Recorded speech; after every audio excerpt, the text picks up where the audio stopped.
जी sir, अब next जो है ना वो बाइनरी ऑपरेशन के चैप्टर है। बाइनरी ऑपरेशन में क्या होता है? बाइनरी ऑपरेशन हमारे पास प्लस माइनस मल्टीप्लाई डिवाइड, ये हमारे पास बाइनरी ऑप्शंस हैं, ऑपरेशंस हैं।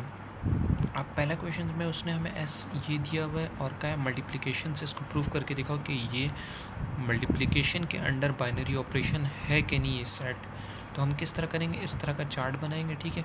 जो दो दिए होंगे उन दोनों को ऊपर पहले लिखेंगे, फिर नीचे इस तरह लिखेंगे, ठीक है। और एक्स लिखेंगे जो ऑपरेशन उसने कहा हुआ है, उसने मल्टीप्लिकेशन कहा था, उसने अगर प्लस कहेगा माइनस कहेगा जो है अक्सर इस टाइप की चीज़ कहता है, स्टारिक किसको कहते हैं, अगर वो लिखेगा तो उसको भी लिख देना है, ठीक है। फिर वो बता देगा ये स्टारिक क्या काम कर रहा है, तो इसको स्टारिक कहते हैं। तो जब कहेगा अभी फ़िलहाल इसको देखो किस तरह की है, अब ये -1 को लेंगे, 1 को लेंगे, इसके साथ मल्टीप्लाई करेंगे 1 आ जाएगा, फिर इस 1 को लेंगे, इसके साथ मल्टीप्लाई करेंगे -1 आ जाएगा। अब इसकी बारी आएगी, इसको ले जाएंगे, इसके फर्स्ट से मल्टीप्लाई करेंगे, -1 से -1, इधर माइनस, इसके साथ माइनस के साथ मल्टीप्लाई होगा तो प्लस हो जाएगा।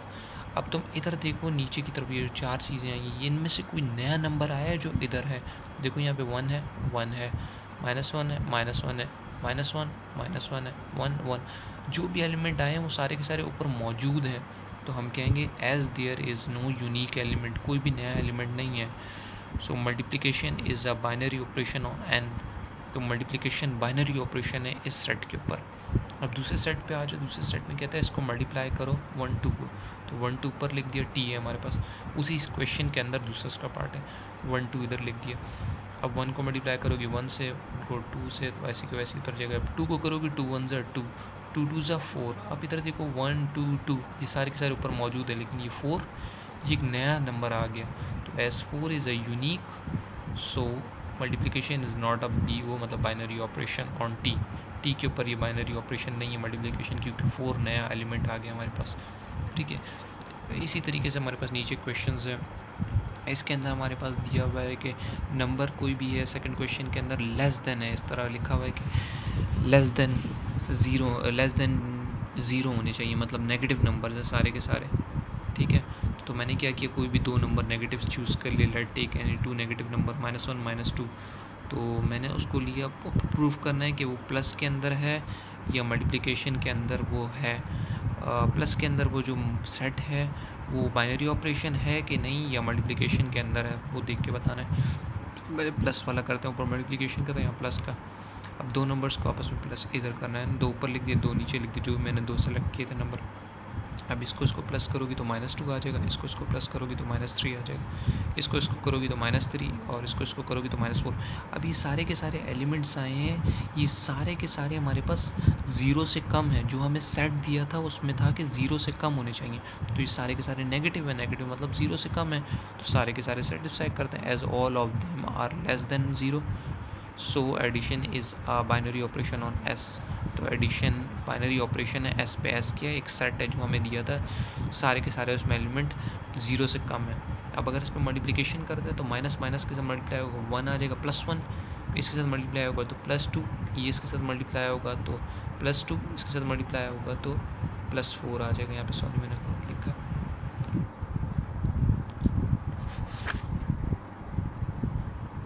+4। अब देखो सारे के सारे हमारे पास पॉजिटिव नंबर्स आ रहे हैं, और उसने कहा था कि सारे के सारे सेट में लेस देन है, तो all of the elements are greater than 0।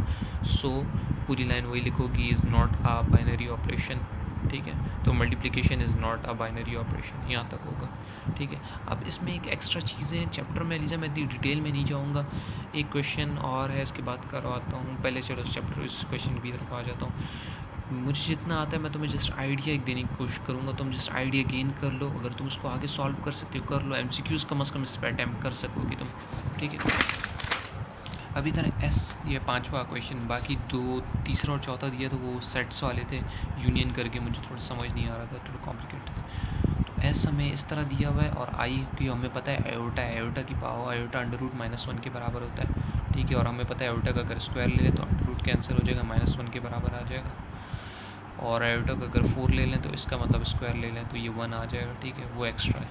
लेकिन आप देखो 4 एलिमेंट्स से चारों को ऐसे लिख दिया, चारों को ऐसे लिख दिया, मल्टीप्लाई करना शुरू कर दो, तुम जस्ट देख लो खुद कर सकोगे कि नहीं। 1 को मल्टीप्लाई करोगे, 1 को उठाओगे पूरे के साथ, इसके साथ मल्टीप्लाई करोगे, फिर इसके साथ, फिर इसके साथ, फिर इसके साथ, -1 को मल्टीप्लाई करोगी इसके साथ सबके साइन चेंज हो जाएंगे, ठीक है। वही ऊपर वाला आंसर आएगा। जब आयोटा को मल्टीप्लाई करोगी तो वो आयोटा आ जाएगा, माइनस आयोटा आ जाएगा, आयोटा के साथ मल्टीप्लाई होगा तो आयोटा स्क्वायर आ जाएगा। आयोटा स्क्वायर हमें पता है -1 आ जाएगा, तो -1 लिख दिया। जब आयोटा इस आयोटा के साथ मल्टीप्लाई होगा तो आयोटा स्क्वायर माइनस के साथ आ जाएगा, और इधर पहले से ही -1 है, माइनस माइनस प्लस हो जाएगा। और नेक्स्ट माइनस आयोटा नीचे है, माइनस आयोटा जब पूरे के साथ मल्टीप्लाई होगा वही वाला आंसर आएगा आयोटा का, लेकिन साइन सारे उल्टे होंगे, यहाँ प्लस से वहाँ माइनस हो जाएंगे। अब इधर देखो, there is no unique element, कोई भी नया एलिमेंट नहीं आया। माइनस आयोटा पर गिवन था, +1 -1 चारों गिवन थे, चारों के चारों वही आए, तो कोई यूनिक नहीं एलिमेंट आया, सारे के सारे क्या हैं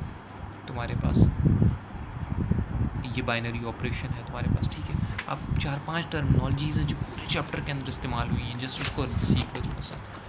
आप इस चैप्टर के अंदर बाइनरी ऑपरेशन के साथ पहली चीज़ तुम्हारे पास आती है ग्रुपॉइड। अब ग्रुपॉइड क्या चीज़ होती है, अगर इफ़ स्टैटिक मतलब जो भी चीज़ तुम्हें दी है, जो भी बाइनरी ऑपरेशन दिए, तुम्हें प्लस दिया है, माइनस दिया है, मल्टीप्लिकेशन दी है, इज़ अ बाइनरी ऑपरेशन। अगर वो प्रूफ हो जाता है कि मल्टीप्लिकेशन है या एडिशन है या सब्ट्रैक्शन है या डिवीजन है, जो भी तुम्हें बाइनरी ऑपरेशन दिया, वो अगर बाइनरी ऑपरेशन है उस सेट के ऊपर, उस सेट पे, जैसे हमने भी प्रूफ किया था, अगर सेट पे प्रूव होता है तो हम उसको कह देंगे ये ग्रुपॉइड है। अगर बाइनरी ऑपरेशन सेट करता है, जितने भी हमने किए थे जो प्रूव हो रहे थे वो सारे के सारे क्या हो गए, ग्रुपॉइड हो गए, ठीक है। नीचे आ जाओ सेमी ग्रुप। सेमी ग्रुप ये होता है कि सेमी ग्रुप जितना हम नीचे आते जाएंगे ऊपर वाली चीज़ को प्रूव होना ज़रूरी होगा। तो सेमी ग्रुप के होने के लिए क्या होना चाहिए कि उसको बाइनरी ऑपरेशन होना चाहिए। बाइनरी ऑपरेशन का क्या मतलब, ग्रुपाइड होना चाहिए। जो चीज़ अगर ग्रुपाइड है वो एसोसिएटिव प्रॉपर्टी प्रूव करती है तो वो क्या कहलाई जाएगी, semi group. Associative property semi group, मतलब एसोसिएटिव प्रॉपर्टी होगी तो सेमी ग्रुप होगा। एसोसिएटिव प्रॉपर्टी क्या है, अगर तुम्हें स्टैटिक मतलब मल्टीप्लाई दिया होगा तो मल्टीप्लाई करोगी, मल्टीप्लाई कर दोगी, ठीक है। जो भी गिवन होगा तुम्हें, अगर प्लस गिवन होगा तो सारी इस जगह पे प्लस आ जाएगा। पहले देखो एक एलिमेंट को रखोगी, दूसरे 2 एलिमेंट्स को ब्रैकेट में आपस में मल्टीप्लाई करोगी या प्लस करोगी, जो भी गिवन होगा। दूसरे में क्या होगा, जो पहले 2 होंगे उनको पहले करोगी, फिर तीसरे को बाद में करोगी, जो आंसर आएगा, ठीक है। ये अगर प्रूव होता है तो ये सेमी ग्रुप होगा, इसको सेमी ग्रुप। अब मोनाइड के लिए क्या होता है कि तुम्हारे पास आइडेंटिटी प्रूफ करनी होती है। इसके साथ तुम कोई 1 मल्टीप्लाई कर दो, आइडेंटिटी एलिमेंट दिया हुआ होता है ना तुम्हें कि तुम्हारे पास अगर ये मल्टीप्लाई हो रहा है तो मल्टीप्लाई में आइडेंटिटी एलिमेंट 1 होता है, ठीक है।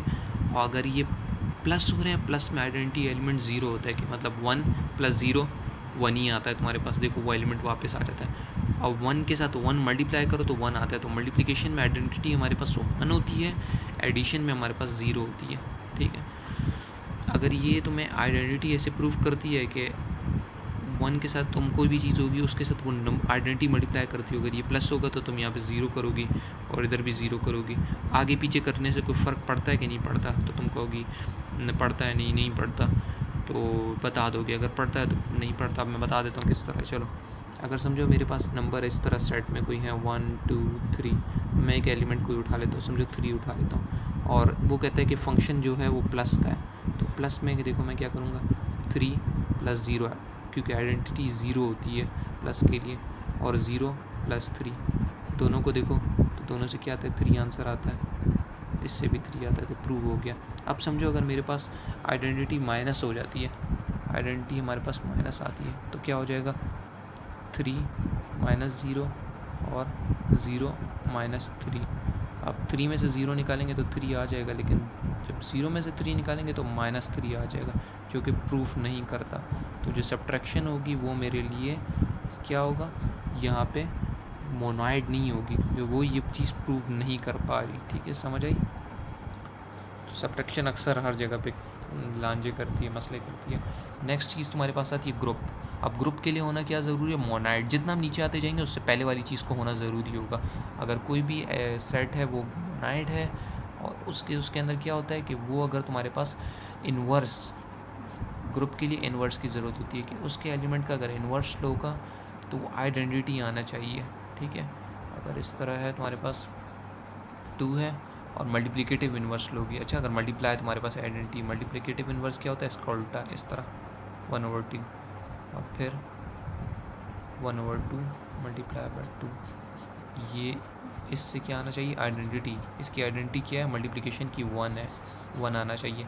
अगर यहाँ पे प्लस होगा तो प्लस में हम क्या करते हैं, 2 प्लस करते -2, 2 के अंदर जो इसका इन्वर्स होता है ना वो -2 होता है। जो मल्टीप्लाई के अंदर होता है, मतलब इसका साइन चेंज कर देते हैं, प्लस से माइनस, मल्टीप्लाई में इसको उल्टा कर देते हैं। इसी तरह करता है -2 +2, तो आता क्या है, इससे भी 0 आता है, ये दोनों कैंसिल हो जाते हैं, इससे भी 0 आता है। और एडिशन में मैंने तुम्हें बताया कि आइडेंटिटी 0 होती है, तो ये आइडेंटिटी के बराबर होना चाहिए था, तो 0 के बराबर हो गया, तो मैं कहता सही है। इधर मल्टीप्लिकेशन में क्या होता है, 1 के बराबर आ जाए तो 1 आइडेंटिटी होती है, आइडेंटिटी आ गई, हम कहते हैं ओके है, ठीक है। तो ग्रुप के लिए होने की क्या ज़रूरत है कि इन्वर्स के साथ, जब इन्वर्स लोगी ना, इन्वर्स के साथ उस एलिमेंट को मल्टीप्लाई करोगी तो आइडेंटिटी आना चाहिए, ये चीज़ प्रूव होनी चाहिए, तो वो चीज़ ग्रुप कहलाएगी, ठीक है।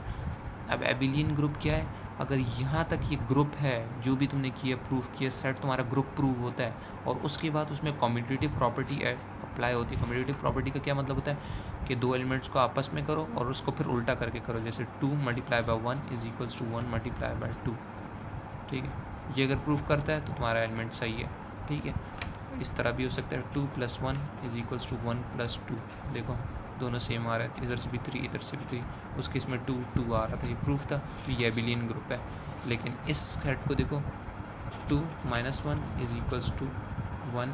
- 2, तो यहाँ से तुम्हारे पास 1 आ जाएगा और यहाँ से -1 आएगा, जो कि प्रूफ नहीं होता, ठीक है। तो ये तुम्हारे पास एबिलियन ग्रुप नहीं होता, इसको कम्यूटेटिव और एबिलियन ग्रुप कहते हैं। सारे नाम याद कर लो। पहला तुम्हारे पास है ग्रुपॉइड, ग्रुपॉइड के लिए इसको बाइनरी ऑपरेशन होना है। फिर सेमी ग्रुप है, सेमी ग्रुप के लिए इसको एसोसिएटिव प्रॉपर्टी प्रूफ करना है। फिर तुम्हारे पास मोनाइड है, मोनाइड के लिए तुम्हारे पास क्या होना चाहिए कि आइडेंटिटी एलिमेंट्स को जब मल्टीप्लाई करोगी तो उसके साथ तुम्हारे पास वो एलिमेंट वापस आना चाहिए जिसको तुम आइडेंटिटी से मल्टीप्लाई कर रही हो, जैसे मैंने यहाँ पे करके दिखाया था तुम्हें। फिर तुम्हारे पास है कि ग्रुप के लिए क्या होना चाहिए कि जब उनको आपस में उस चीज़ को, जो ऑपरेशन उसने गिवन दी है, उसके साथ उसके इनवर्स को मल्टीप्लाई करोगी, ऐड करोगी, जो भी करोगी। अगर उसने ऑपरेशन यहाँ पे प्लस दिया तो प्लस, माइनस दिए तो माइनस डालोगी और उसके साथ उसका इनवर्स लिखोगी, ठीक है। तो वो आइडेंटिटी के बराबर आना चाहिए। फिर तुम्हारे पास एबिलियन ग्रुप है, एबिलियन ग्रुप के लिए क्या है, और इन सब के लिए ज़रूरी होना चाहिए कि पीछे वाली चीज़ प्रूव होनी चाहिए। यहाँ तक अगर मैं एबिलियन 5वें वाले को प्रूव कर रहा हूँ तो चौथा प्रूव होना चाहिए, चौथे तक अगर ये प्रूव है तो फिर मैं 5वें पे आऊँगा। अगर बीच में से कोई एक भी नहीं प्रूफ तो ये कहलाएगा ही नहीं एबिलियन ग्रुप, चाहे ये प्रूफ करता है कम्यूटेटिव प्रॉपर्टी। इसके लिए ज़रूरी है कम्यूटेटिव प्रॉपर्टी होना चाहिए, ठीक है। मैं इसके अगर 1-2 मुझे थोड़ा बहुत क्वेश्चंस आते हैं, मैं जस्ट तुम्हें थॉरली बता देता हूँ कि किस तरह।